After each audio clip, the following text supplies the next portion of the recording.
Joining us next, we have none other than Howard Cosell calling us from heaven. Howard, welcome to our show called Jock Soup.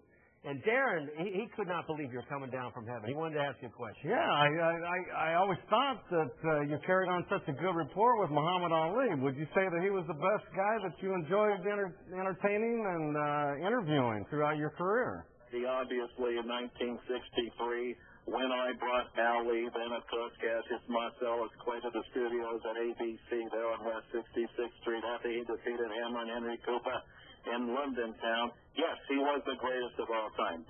Yes, and let's take you from the 60s to the 70s, the night you had to break in Monday Night Football. Take us back to the time and the date of that night where you had to tell America what happened. Let's go back to September 1970. Yes, it was a warm, humid, almost windless evening there at Municipal Stadium, and I'll never forget it because, of course, that night, Elton Rule came down to the field. He said, Howard, it's going to be a time of great moment. Leonard Goldenson came down to the field. Yes, Lenny, don't worry, I'm here. We will get it done. And, of course, it was the one and only Cleveland Browns that brought down the curtain on Broadway. Joe's play that night. The Browns destroyed the New York Jets, and yours truly brought football, the National Football League, to prominence for all to see. And, of course, the rest was history. Probably the greatest moment that night, it was a young receiver by the name of Fair Hooker, and I'll never forget it, when young Meredith looked over at me and said, Fair Hooker? Well, I haven't met one yet.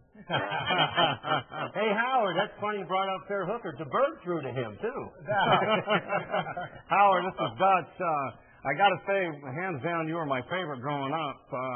I didn't understand until after you passed away and went to heaven that you really didn't get along with the boys in the booth. Tell us a little bit about that. Well, the difficulty was, number one, of course, we had Gifford, the great man from the golden gridiron of Bakersfield and New York City. Then, of course, next to him, the one and only Dan DeRue, the kid from Mount Vernon, Texas. Number one, Gifford was a very nice guy, maybe too nice. Then, of course, there was Meredith. In 1973, he had enough. He wanted out of the booth. He wanted to be a Hollywood star.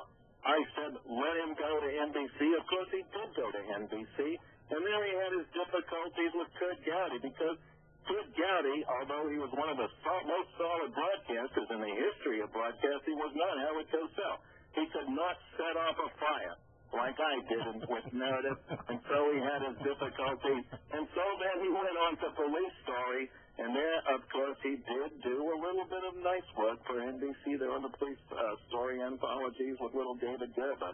But it was Gifford who suffered the vicissitudes of Kathy Lee, and that, of course, is more than any man should have to bear. Are you sure about that? Because, of course, don't forget Yoko Ono the night you had to tell America what happened that night. Let's go back, of course, that night. That's right, December 8, 1980. It was Miami. And that's right, it was a terrible night because the word came from Rue Knowledge in New York. He said, Howard, you have to tell the country. And I looked into the camera, and I said, my heart aches, and a drowsy numbness pains my sense. John Lennon, killed in front of a Dakota Apartments, taken to Roosevelt Hospital in New York, dead on arrival. Under these conditions, I don't know how anyone could enjoy a football game. Wow. Hey, Howard, one more thing. I'm going to call you out, put you on the spot right now. I know you did some great fights between Frazier and Ali. On our panel, Darren Daulton, he got in a fight one day with the New York Mets and Doc Gooden. Can you reenact that fight and say when Gooden went down from that shot from Daulton? Can you reenact that for us? That's a shot heard around the world right there, baby. What happened? I'm sorry, I didn't really quite get that. With Daulton, what happened? Daulton against the New York Mets. During the game, he got in a fight with Doc Gooden, Dwight Gooden, and he knocked him down. But I want you to recreate that like it was an Ali Frazier fight. In the red corner is little Doc Gooden. In the blue corner, there he is, Darren Daulton. First things first, Gooden must first wipe off his nose because there's white powder dripping from it. Now, suddenly Gooden has recovered. Now it's going to the middle of the ring. Now Daulton with a big left hook. He unloads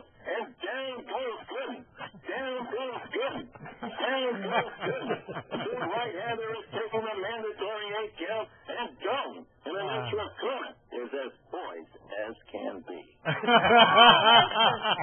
was great. That was great. Howard, we want to thank you for coming on tonight. Absolutely.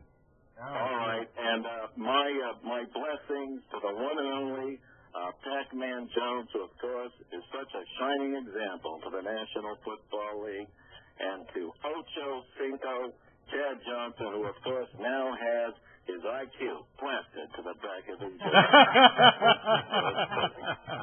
See you at Super Bowl, okay? February 1st, Mr. Steve. Here in Tampa. I'll be there.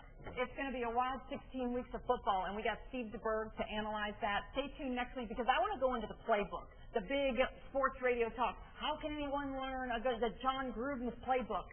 Brett Favre can. He could have. Yeah. We're going to learn all that this season with Steve Deberg. Darren Daulton joining us as well, and Bob Hewko, former Gator quarterback, and myself, BL. We want you guys to join us again. And, boys, bye-bye. Time to take on our big fight. Absolutely. All right. First episode.